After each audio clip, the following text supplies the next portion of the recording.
ኢትዮጵያ ቴሌቪዥን ነው።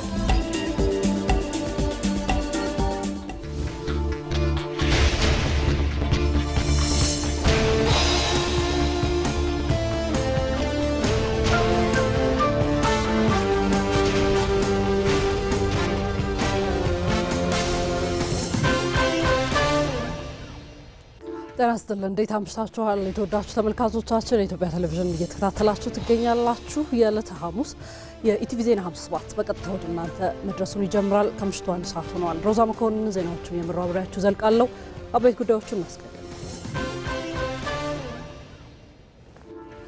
ሰባተኛው ጠቅላላ ምርጫን አስመልክቶ የኢትዮጵያ ምርጫ ቦርድ በተለያዩ ርዕሰ ጉዳዮች ላይ የፖለቲካ ፓርቲዎች ያላቸውን የፖሊሲ አማራጮች የሚያቀርቡበት የክርክር መድረክ እያዘጋጀ ይገኛል።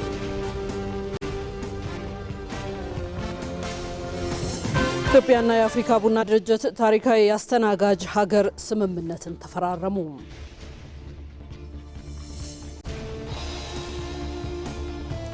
የቻይናው ፕሬዝዳንት ዢ ጂንፒንግና የአሜሪካው ፕሬዝዳንት ዶናልድ ትራምፕ ገንቢና የተረጋጋ ግንኙነት ለመመስረት የሚያስችል ስምምነት ላይ ደረሱ የሚሉት የዕለቱ አበይት ጉዳዮቻችን ናቸው።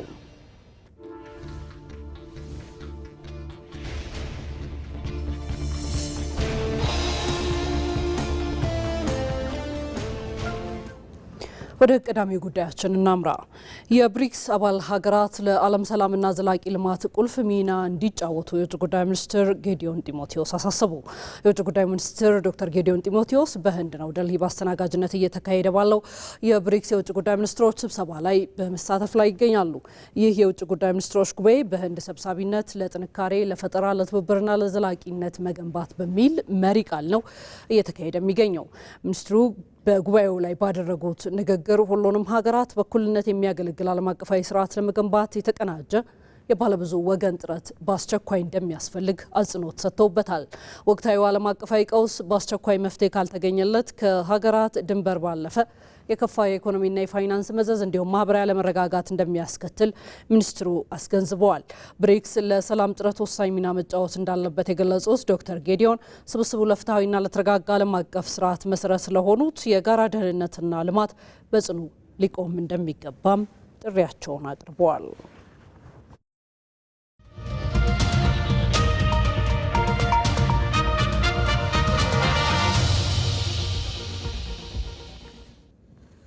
ዘገቦቻችን ቀጥለዋል። ሰባተኛውን ጠቅላላ ምርጫ አስመልክቶ የኢትዮጵያ ምርጫ ቦርድ በተለያዩ ርዕሰ ጉዳዮች ላይ ፖለቲካ ፓርቲዎች ያላቸውን የፖሊሲ አማራጮች የሚያቀርቡበት የክርክር መድረክ እያዘጋጀ ይገኛል።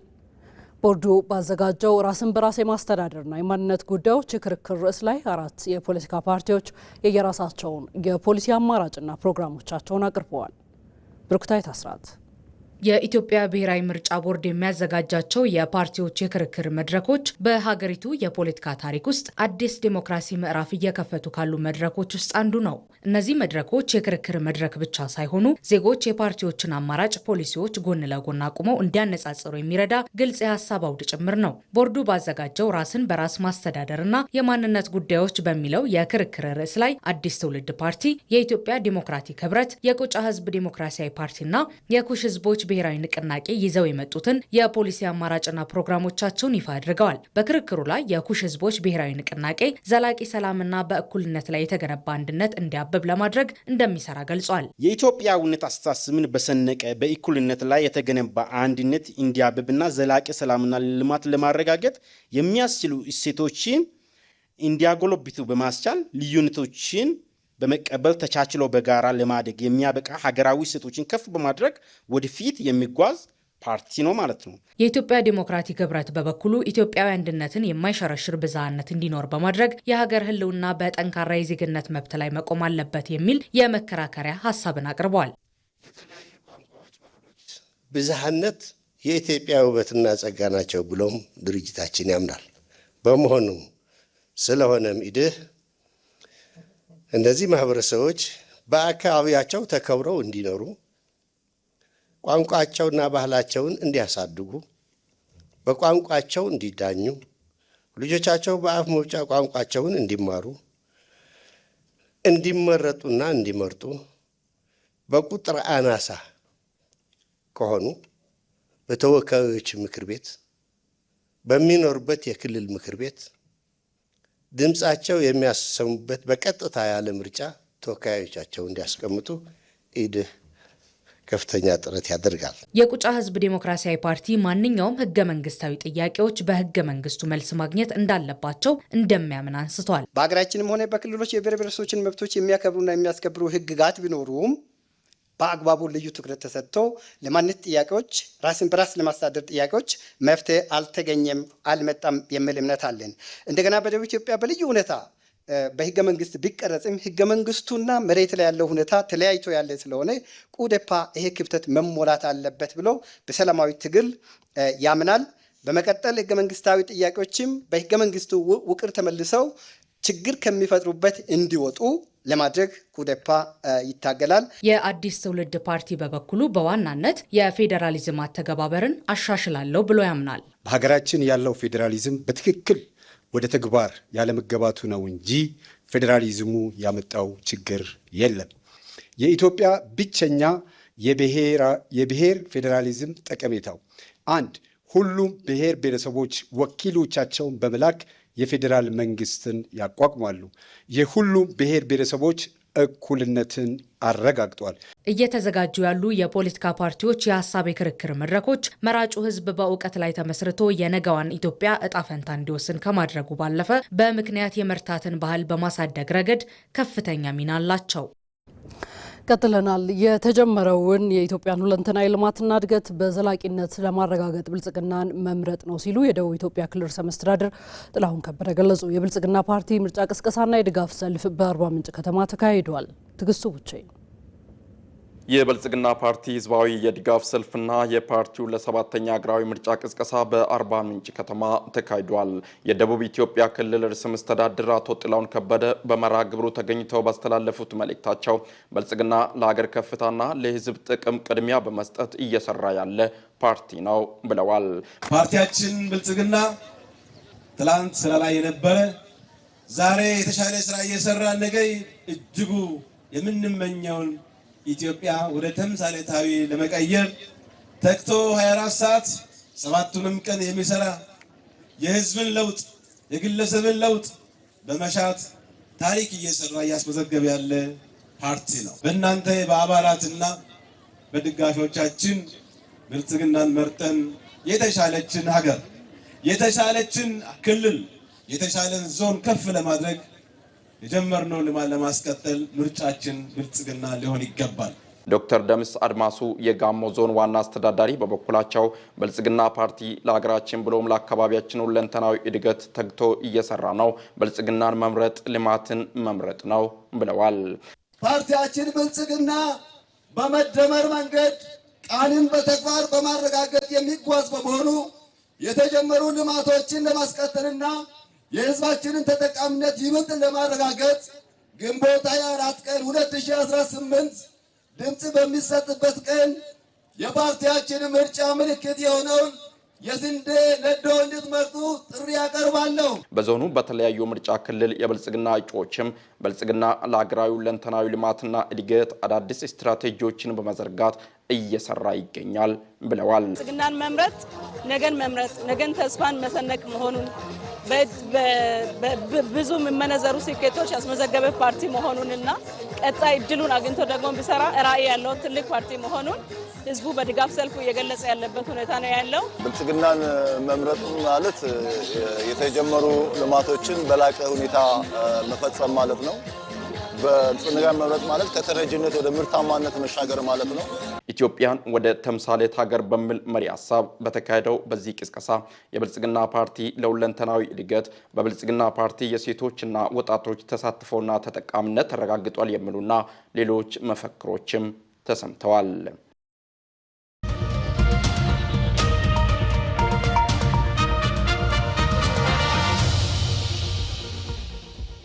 ኢቲቪ ዜና 57 ላይ ናችሁ።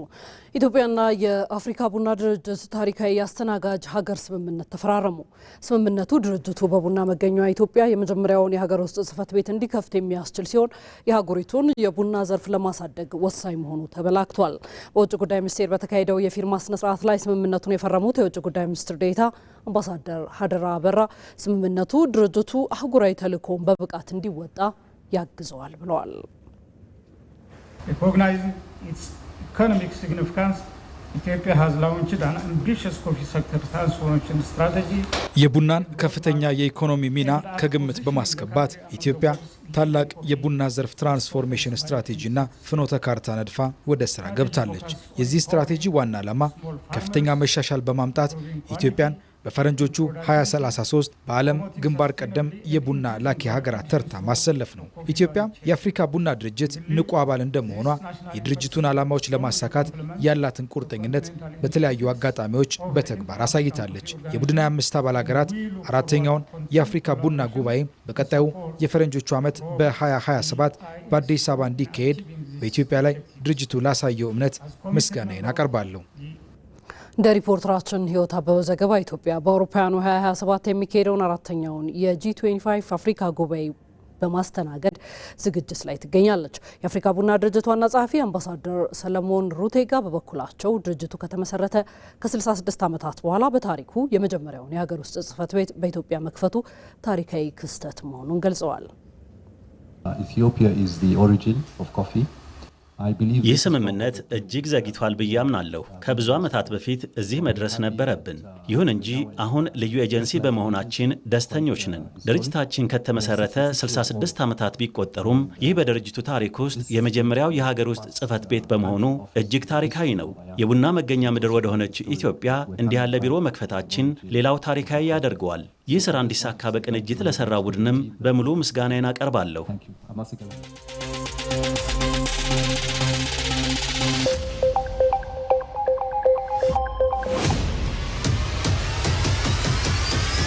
እኔ አቶ ዳንኤል ሊበን እባላለሁ። ከ1973 እስከ 1986 ዓመተ ምህረት በአሰብ የከተማው ምክትል ሹምና የመዘጋጃ ቤቱ ኃላፊ በመሆን ሰርቻለሁ።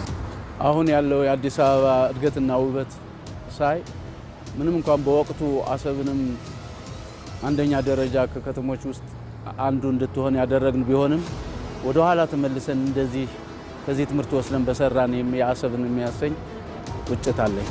ለዚህ አገልግሎቴ የአሰብ ሕዝብ ይህንን የወርቅ ቀለበትና የአንገት ሐብል ሸልሞኛል። ይህንና በመሳሰሉት ጉዳይ በኢቲቪ ስለ ሀገር ከቴዲ ጋር ጠብቁን።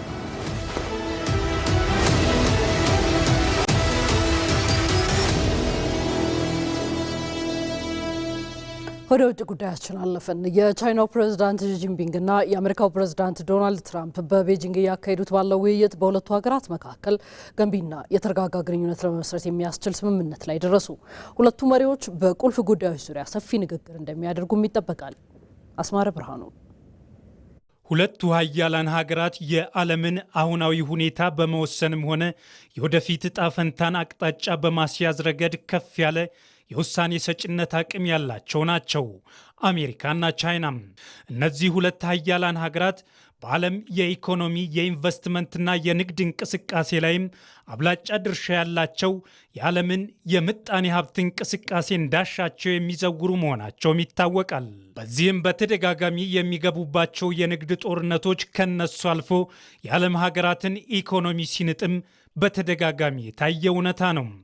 በተለይ ትራምፕ በአሜሪካ የመሪነት ጊዜያቸው ሁሉ በቻይና የንግድ ምርቶች ላይ የሚጥሉት ተደጋጋሚ የታክስ ጫናም የሁለቱን ሀገራት ፉክክርና ተቃርኖ ሲያንረው መቆየቱ ዓለም ያየው ሀቅ ሆኖ ቆይቷል። በሌላ በኩል ቻይና እንደ አንድ ግዛቷ የምትቆጥራት የታይዋን ጉዳይና የአሜሪካ ጣልቃ ገብነት ቻይናን እና አሜሪካን እሳትና ጭድ የሚያደርጋቸው ጉዳይ ነው። ምክንያቱም አሜሪካ ለታይዋን የጦር መሳሪያ ታቀርባለች የሚለው ለቻይና ትልቁ ራስ ምታቷ ሆኖ እንደቀጠለ ይገኛል። የአሜሪካው ፕሬዝዳንት ዶናልድ ትራምፕ የካቲት 1 ቀን 2018 ዓ.ም ለእስራኤል ወግነው ከኢራን ጋር የገቡበት ጦርነት በድርድርም ሆነ በኃይል መቋጫውን ማግኘት ባልቻለበት በዚህ ወቅት ወደ ሩቅ ምስራቅ ሀገር ቻይና አቅንተዋል። ትራምፕ እነዚህን ሁሉ የተወሳሰቡ ጉዳዮችን ይዘው ወደ ቻይና ቢያቀኑም ዋና የጉዟቸው ትኩረት ግን የኢራን ጦርነት ጉዳይ ሊሆን እንደሚችል የብዙ ተንታኞች ግምት ሆኗል። ልክ እንደተሰጠው ከፍተኛ ግምት ሁሉ የትራምፕና የሺ ጂንፒንግ ንግግር በስፋት የኢራን ጦርነት ላይ ያደረገ ሆኗል። ከኢራን ጋር የተገባበት ጦርነትና የሆርሙዝ ሰርጥ መዘጋት በትራምፕ አስተዳደር ላይ ከፍተኛ የሀገር ውስጥ የፖለቲካ ጫና ፈጥሯል። የነዳጅ ዋጋ በአንድ በርሜል ከ126 ዶላር በላይ መሆኑና የአሜሪካ የኑሮ ውድነት መጨመር በትራምፕ የህዝብ ተቀባይነት ላይ ከፍተኛ ጫና አሳድሮባቸዋል። ዋሽንግተን ቤጂንግን የምትፈልገው የኢራን ዋነኛ የነዳጅ ደንበኛ በመሆኗ ሲሆን ቻይና ያላትን የኢኮኖሚ ተጽዕኖ በመጠቀም ቴህራንን ወደ ሰላም ስምምነት እንድታመጣ ትራምፕ የሚያደርጉት ተደጋጋሚ ግፊት እስካሁን ያሳየው ውጤት የለም። ቻይና የነዳጅ አቅርቦቷ እንዳይቋረጥ ጦርነቱ እንዲቆም ብትፈልግም በሌላ በኩል ጦርነቱ የአሜሪካን ወታደራዊ ትኩረት ከቻይና ወደ መካከለኛው ምስራቅ እንዲዞር በማድረጉ ቤጂንግ ይህንን እንደ ስልታዊ ዕቅድ ትመለከተዋለች። በዚህ ላይ የቻይና ቁልጭ ያለ አቋም ምን ሊሆን ይችላል የሚለውም አጓጊ ሆኗል። ሌላኛው የትራምፕና የጂጂፒንግ ንግግር ትኩረት የቴክኖሎጂ ሽኩቻውና የንግድ ጦርነታቸውን እልባት መስጠት ላይ ሊሆን እንደሚችል ይታመናል። ትራምፕ የኒቪዲያ ዋና ስራ አስፈጻሚ የንሰን ሁዋንግንና የዓለማችን ቁጥር 1 ባለሀብት የሆነውን ኤለን ማስክን ጨምሮ ከፍተኛ የአሜሪካ የንግድ ልዑካንን ይዘው ወደ ቻይና ያቀኑትም ለዚሁ ይመስላል። ትራምፕ ቤጂንግ ከመድረሳቸው ከሰዓታት በፊት የቻይናና የአሜሪካ ባለስልጣናት በደቡብ ኮሪያ ውስጥ ተገናኝተው ባደረጉት ውይይት አንዳቸው በሌላቸው ምርት ላይ የናረ ታሪፍ ላለመጣል ፍላጎት እንዳላቸው ማሳየታቸው እንደ አንድ ትልቅ ውጤት ተወስዷል። ሌላው የዚህ ንግግር ትኩረት የታይዋን ጉዳይ እንደሚሆንም ቀድሞውንም ከፍተኛ ግምት ተሰጥቶት ነበር። የቻይናው ፕሬዝዳንት በውይይቱ ወቅት የታይዋን ጉዳይ ለቻይና የማይደራደሩበት ቀይ መስመር መሆኑን በድጋሚ አስምረውበታል። በታይዋን ጉዳይ ላይ የሚፈጠር ማንኛውም አለመግባባት ግንኙነቱን ወደ አደገኛ መንገድ ሊመራው እንደሚችል ለትራምፕ ማስጠንቀቂያ ሰጥተዋል። አሜሪካ በቅርቡ ለታይዋን ያጸደቀችው የ11 ቢሊዮን ዶላር ወታደራዊ ድጋፍ ለቤጂንግ ትልቅ የቁጭት ምንጭ ሆኖ ቀጥሏል። አሜሪካና ቻይና በፖለቲካውም ሆነ በኢኮኖሚው ዘርፍ ባላንጣ ቢሆኑም በዚህ ንግግራቸው ግን ሁለቱም ፕሬዝዳንቶች ሲሞከሻሹ ተደምጠዋል። ለ2 ሰዓታት በዘለቀው የሁለቱ ሀገራት የመጀመሪያ ዙር ንግግር የቻይናው ፕሬዝዳንት አሜሪካና ቻይና አጋር ወዳጅ ሀገራት እንጂ በባላንጣነት የሚተያዩ ሀገራት አደለም ሲሉ ተደምጠዋል። ትራምፕ ባደረጉት የመክፈቻ ንግግርም ከቻይናው ፕሬዝዳንት ጋር በመገናኘታቸው ክብር እንደሚሰማቸው ገልጸው ተግባብተናል፣ ልዩነቶች ሲገጥሙን እንፈተናቸዋል፣ እንዋደዳለን፣ ችግር ገጥሞን እንደነበር ማንም አያውቅም፣ ለሁሉም ሰው የምናገረው ታላቅ መሪ መሆኑን ነው ሲሉም አድናቆታቸውን ለቻይናው ፕሬዝዳንት ገልጸዋል። ዓለም ያልተረጋጋ ሁኔታ ውስጥ እንዳለች የተናገሩት የቻይናው ፕሬዝዳንትም ዓለም አዲስ መስቀለኛ መንገድ ላይ ደርሷል፣ ቻይናና አሜሪካ መሰናክሉን አልፈው አዲስ ግንኙነት ይመሰርቱ ይሆን ሲሉ ጠይቀዋል። ኢቲቪ ዜና 57 አሁንም ወደ እናንተ መድረሱን ቀጥሏል። ወደ ሀገራዊ ጉዳያችን ደግሞ መለስ ስንበል የኢትዮጵያ የዱር እንስሳት ጥበቃ ባለስልጣን የብሔራዊ ፓርኮችን ደህንነት በቴክኖሎጂ መጠበቅ የሚችሉ የፓርክ ጥበቃዎችን ወደ ስራ እያስገባ ነው። የባሌ ተራራዎች ብሔራዊ ፓርክ ለሁለተኛ ዙር ያሰለጠናቸውን 44 የፓርክ ጥበቃ ባለሙያዎች ወይም ሬንጀሮችንም ዛሬ አስመርቋል። ባየ ሙላት ተጨማሪውን ይዘዋል።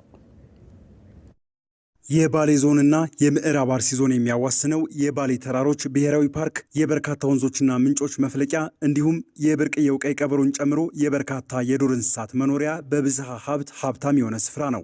በተባበሩት መንግስታት ድርጅት የትምህርት ባህልና ሳይንስ ድርጅት ዩኔስኮ የዓለም ቅርስነት በ2016 ዓ ም የተመዘገበው ፓርኩ በ1962 ዓ ም የተመሰረተ ሲሆን ደህንነቱ ተጠብቆ እንዲቆይና የቱሪስት መስህብ እንዲሆን የአካባቢው ማህበረሰብ በጥብቅ እየጠበቀው ነው። ባሌን ለየት የሚያደርገው ፓርኩ ከመሰረቱ በፊትም ሲመሰረትም የአካባቢ ህብረተሰብ ለፓርኩ ያለው አመለካከት በጣም የተሻለ ነው። ለምሳሌ ኒያላ የደጋ አጋዘን ፓርክ ውስጥ ማታ ማታ አያድርም። ከዚህ ወጥቶ ኮሚኒቲ ውስጥ ነው የሚያድረው። እዛ ውስጥ ያድር ደግሞ ወይ በረታች ከብቶቻቸው ጋር ያድራል። እዛ በረት ውስጥ ይወልዳል። ሲወልድ የኒያላውን ግልገል ይዞ ወተት እያጠጡ አልጋ ላይ አስቀምጦ የኛን የሚጠራ ኮሚኒቲ ነው ያለው። ይሄ ኮሚኒቲ በጣም የሚደነቅ ኮሚኒቲ ነው እዚህ ያለው። ከ2100 ሄክታር በላይ የሚያካልለው የባሌ ተራሮች ብሔራዊ ፓርክ በማህበረሰቡ የሚጠበቅ ቢሆንም በፓርኩ ውስጥ የሚያጋጥሙ ህገወጥ ድርጊቶችን ለመከላከል ዘመናዊ መሳሪያዎችን የሚጠቀሙ ሬንጀሮች ወይም የፓርክ ጥበቃዎች ወደ ስራ እየገቡ ነው። ዱር እንስሳትን ነው የምንጠብቀው፣ ደን ነው የምንጠብቀው። የምንቀሳቀሰው ኔትወርክ ባለበት ቦታ ነው የምንቀሳቀሰው። በተለይ ጂፒኤስ አጠቃቀም ጂፒኤስ ማፕ ሪዲንግ በማፕ ስለምንቀሳቀስ ማፕ ሪዲንግ ላይ እንዴት ህገወጦቹ ወደ ፓርክ ሲገቡ ደግሞ ከህገወጦቹ ጋር ሁማን ራይት እንዴት እነሱ ራሱ መያዝ እንደሚችሉ የሰውነት ብቃት ይህን የመሳሰሉ ስልጠና ነው ሲሰጥ የነበረው። የአካል ብቃትና የአቅጣጫ መጠቆሚያ እንደ ጂፒኤስና እርዝ ሬንጀር የመሳሰሉ ከሳተላይት ጋር የተገናኙ መሳሪያዎችን አጠቃቀም ላይ ለ3 ወር የሰለጠኑ 44 የፓርክ ጥበቃዎች ሰልጥነው ዛሬ ወደ ስራ ገብተዋል። ለ3 ወር የሰለጠነው ስልጠና አንደኛ የአካል ብቃት ነው። አንድ ቦታ ገብተን ከጠፋን ራሱ በኮምፓስ እንዴት ራሳችንን ማግኘትና እዛ ቦታ መሄድ እንደምንችል የተማረበት ሁኔታ ነበረ። ኤሌክትሮኒክ ዲቫይሶችን ለምሳሌ ስማርት አለ፣ እርዝ ሬንጀር የሚባል አለ።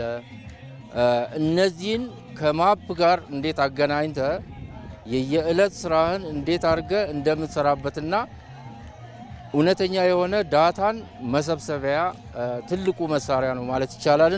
ፓርኮችን በቴክኖሎጂ መጠበቅ ከቱሪዝም ጠቀሜታው ባለፈ ለምርምር ግብዓትም ይሆናል። በባሌ ተራሮች ብሔራዊ ፓርክ የተጀመረው ቴክኖሎጂን የሚጠቀሙ የፓርክ ጥበቃዎች ስልጠና ወደ ሌሎች ፓርኮች ለማስፋፋትም እየተሰራ ነው። ከሳተላይት ጋር የሚገናኝ ነው።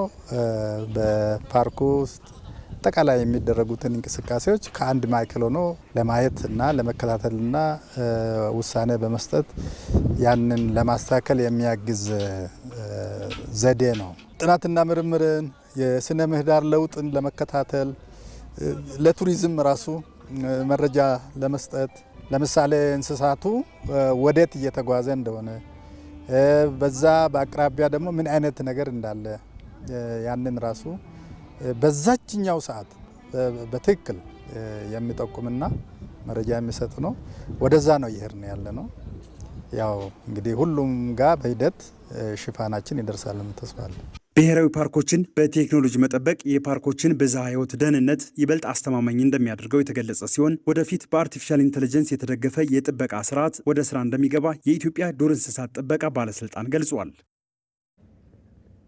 ቀጥለናል። የጠቅላይ ሚኒስትር አብይ አህመድ የመደመር መንግስት መጽሐፍ የአረብኛው ትርጉም በነገው ዕለት ይመረቃል።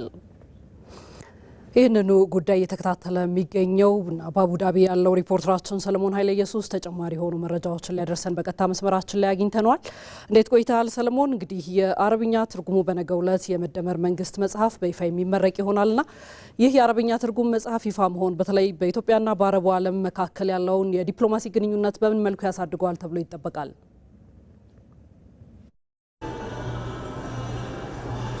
አመሰግናለሁ ሮዛ። እንደምናመሸሽ እንደምናመሻችሁ የተወደዳችሁ። እንግዲህ የፌዴሪ ጠቅላይ ሚኒስትር አብይ አህመድ የመደመር መንግስት ስልጣን ላይ ባሉበት ሰዓት አራተኛው መጽሐፋቸው ነው።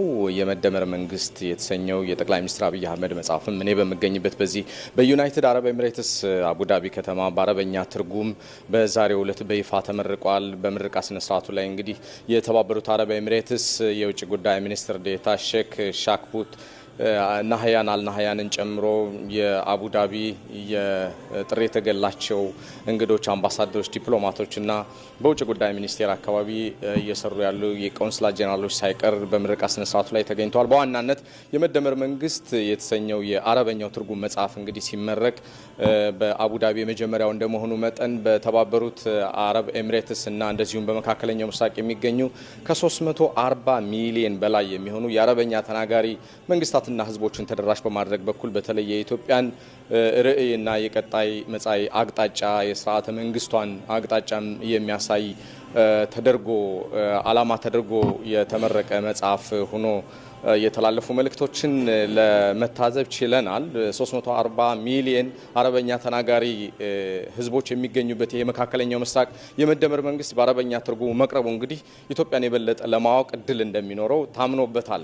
በዚህ ጉዳይ ላይ ተጨማሪ ማብራሪያ እንዲሰጡን በተባበሩት አረብ ኤሚሬትስ ባለሙሉ ስልጣን አምባሳደር ዶክተር ጀማል በክር እዚህ አብረውኛል። እሳቸው ጋር መጠነኛ ቆይታ ይኖረኛል። ዶክተር ለጊዜዎት በጣም ነው የማመሰግነው። እንኳን ደስ ያለዎት። እንግዲህ የመደመር መንግስት የጠቅላይ ሚኒስትር አብይ አህመድ አራተኛ መጽሐፋቸው ነው ስልጣን ላይ ያሉ የተጻፈ መጽሐፍ በአረበኛ መተርጎሙ በተለይ የኢትዮጵያን የውጭ ግንኙነትና አጠቃላይ ትልሞችን ከማሳወቅ አኳያ ሊሰጠው የሚችለው ፋይዳ እንደምን ያለ ነው? ሰለሞን እንኳን ደስ አለን። በመጀመሪያ ደረጃ ኢትዮጵያኖች እንኳን ደስ አላችሁ ማለት እፈልጋለሁ። ይሄ ለመጀመሪያ ጊዜ ኢትዮጵያ ያላት እንደ መንግስት የምትመራበትን ስርዓታዊ እሳቤዎች፣ ራዕዮችን ለዓለም ማስገንዘብ የቻለ መንግስት ነው ማለት ይቻላል። ብዙ ጊዜ አገራቶች አይተው ከሆነ ብቸኛው የታደርን መሆናችን እንደ ክቡር ጠቅላይ ሚኒስትራችን ይሄ ከፍተኛ የስራ ጫና ባለባቸው ሀሳብ አለኝ ለኢትዮጵያ ለዓለም የሚሆን ብሎ ያበረከቱት መጽሐፍ ነው። ይሄ እንደ ቀላል አይደለም። ዛሬ የተገኙት ከፍተኛ የተባበሩት አረብ ኤሚሬት ሚኒስትሮች አሉ። አብደላ ኦኖሚ ከዚህ በፊት ክቡር ጠቅላይ ሚኒስትር እዚህ ሲመጡ የተረከቧቸው ናቸው። በዛ በጦርነቱ ጊዜ ዛሬ አጋርነታችንን ስላሳዩ በአሉ መቅረት ዛሬ ለኔ እና ለዩኤም ተገቢ አይደለም። ለዛ መተው ከፍተኛ ወደ 1000 የሚጠጋ አመራር ታይቶም አይታወቅም። የዓለም ህብረተሰቡም ጮክን ያለው ጀማል ይሄ ሁሉ ሀገራችሁ እዚህ ሀገር እንዴ ተቀበል ይሄን ያህል ሚዛን አላችሁ ወይ ነው። እኛም የፈለግነው እሱ ነው አንድ። ስለዚህ ዋናው ሂሳቤ የአረበኛ ትርጉም ያደረግንበት ምክንያት ኢትዮጵያ ብዙ ጊዜ ጠላቶቻችን ታሪካዊ ጠላቶቻችን ኢትዮጵያ የሚስሉባትን አንግል ለአረቡ ዓለም ማሳወቅ አለብን የሚል ኮሚትመንት ነው። ኢትዮጵያ ለአረቡም ዓለም ለክርስቲያኑም መነሻ ሀገር ናት። ነብዩ መሐመድ ሰለላሁ ዐለይሂ ወሰለም ሂዱ ወደ ኢትዮጵያ ነው ያለ። ትሩ ክሮስ ያለበት እውነታው የክርስትና እምነት ተከታዮች ያሉበት የጁሽ ጭምር ማለት ነው። ስለዚህ ይሄንን እሳቤ ምንድነው መነሻው? የኢትዮጵያን ታሪክ ያለፈውን ታሪክ ያሁን የወደፊቱን ያስተሳሰረ እይታ አንዱ የፖለቲካ ነው። ፖለቲካችን ብዙ ጊዜ ምስቅልቅል የነበረበትን ኢትዮጵያን ያረጋጋው ወደፊት ታዋንታውን የሚያረጋግጥ እሳቤ። ሁለት በኢኮኖሚ ነው። ኢኮኖሚ ኢትዮጵያ ኦፕን አፕ ራሳን አድርጋለሁ ከፍልስፍና የሚነሳ ነው። መሰረታዊ ፒለሮችን ለይተናል 5። ከዛ ውስጥ ኢትዮጵያ ኑ ኢንቨስት አድርጉ ስንላቸው ለተባበሩት ኤሚሬቶች እንዲህ አይነት መሆኑን በጣም ደስተኞች ናቸው። ዛሬም ይሄው ሶስተኛው በፎሬን ፖሊሲ ላነሳው ኢትዮጵያ የምትከተለው ምን አይነት ፎሬን ፖሊሲ ነው? አንደኛው ከጎረቤቶቿ ጋር፣ ሁለት ደግሞ ከመካከለኛ ምስራቅ የአረብ ሀገራቶች። አሁን ብዙ ጊዜ ኢትዮጵያ በዚህ አካባቢ የምታደርገውን ነገሮች በአይነ ቁራኛ የሚያዩበታል። ይሄን ግን ለህዝብ አቅርበን ፈራጁ ህዝብ እንዲሆን እያደረግን ያለ ነው። ስለዚህ በጥቅሉ የኢትዮጵያን ጂኦፖለቲክስ ያላትን ተጽዕኖ ቦታዋን በዚህ በተለዋዋጭ በተለይ መካከለኛ አረብ ውስጥ ወንድሞቿ ኢትዮጵያ ለሁሉም የምትሆን አብሮነትን የምታዘምር ለአረብ አገራቶች ደግሞ ቅንና ድሮም ጊዜ ነብዩ መሐመድ እንዳሉት ኢትዮጵያ ለዛ ዝግጁ መሆናንም ያመላከትንበት እይታ ነውና አይ ቲንክ ለኔ በተለይ ለዲፕሎማቲክ ዓለሙ ከኔ ጋር ቁጭ ብለው አሁን ሲያዋሩኝ ነበር ጀማል ለካስ እንዲህ አይነት ያማረ ዝግጅትና ሀሳብ በማቅረባችሁ እንደ አፍሪካ እንኮራባቸዋለን። እንደ ዓለም ደግሞ አመስግነዋል። ሁሉም አምባሳደሮች አሉ ባይ ዘ ወይ በዚህ ሀገር ውስጥ ያሉት ሁሉም አምባሳደር የዓለም አቀፍ ተቋማት የዩኤን ተቋማቶች አሉ። አጠቃላይ የዩኤንን ጠርተናል። ከዛ ደግሞ አንቂዎች አሉ እዚህ ውስጥ ኢሊት ያልኳቸው የዩኤን ኢሊቶች አሉ። ሁሉም ላይፍ ሲተላለፍ ነበረ። መልእክቱ ከምገምተው በላይ ነው የተደሰትኩት። ዛሬ እኔ እንደ ኢትዮጵያዊ በጣም ያስደስተኝ ነገር ቢሆን ሀሳብ ለዓለም ማበልጸግ ችለናል። ክቡር ጠቅላይ ሚኒስትራችን በዚህ አጋጣሚ ታላቅ ክብርና ምስጋና ይድረስ ብለዋል። ዩኤዎች እኔም አይደለሁም እኔ ብያለሁ፣ ግን ዩኤዎች ደግሞ በተለየ መልኩ አጋርነታችንን ለክቡር ጠቅላይ ሚኒስትርና ለኢትዮጵያ በማንኛውም ጊዜ ካውንት ኦን አስ ብለዋል። በጣም እናመሰግናለን አምባሳደር። መልካም ጊዜ። እንግዲህ ሮዛ በተለይ የአረበኛው ትርጉም ቀደም ብዬ ለመጥቀስ እንደሞከርኩት ኢትዮጵያ በመካከለኛው ምስራቅ የምትከተለውን የጂኦፖለቲካ ጂኦስትራቴጂክና ጂኦ ኢኮኖሚ ጠቀሜታዎችን በአጠቃላይ በመጽሐፉ የተቀመጠ እንደመሆኑ መጠን በአረበኛ ተተርጉሞ ደግሞ በየቤታቸው መድረሳቸው በመካከለኛው ምስራቅ በተባበሩት አረብ ኤሚሬትስና በአጎራባችና የኢትዮጵያ ወዳጅ ሀገራት ሳይቀር የኢትዮጵያ የውጭ ግንኙነት ፖሊሲን በቅርበት ለመረዳት ትልቅ አቅምና ጉልበት እንደሚኖረው የተላለፉ መልእክቶችን ለመታዘብ ችያለሁ። አመሰግናለሁ። ለጊዜው ያለኝ መረጃ ይሄን ይመስላል። ጠቅላይ ሚኒስትር አብይ አህመድ የመደመር መንግስት የአረብኛ ትርጉም በተከታተላችሁት መልኩ ይፋ ተደርጓል። በዛሬው ዕለት ለንባብም በቅቷል። በደመቀ መልኩም ተመርቋል። ከአቡዳቢ ሪፖርተራችን ሰለሞን ኃይለ ኢየሱስ ይህንን ሁነት ተከታትሎ ነው ያደረሰን መረጃ። እጅግ አድርገን እናመሰግናለን። መልካም ምሽት ይሁንልህ ሰለሞን። የተወደዳችሁ ኢቲቪ ዜና 57 ላይ ትገኛላችሁ። ለምሽቱ የያዝናቸው ዜናዎች ተጠናቋል። በተከታይነት ቢዝነስና ስፖርት ወደ እናንተ ይሻገራሉ።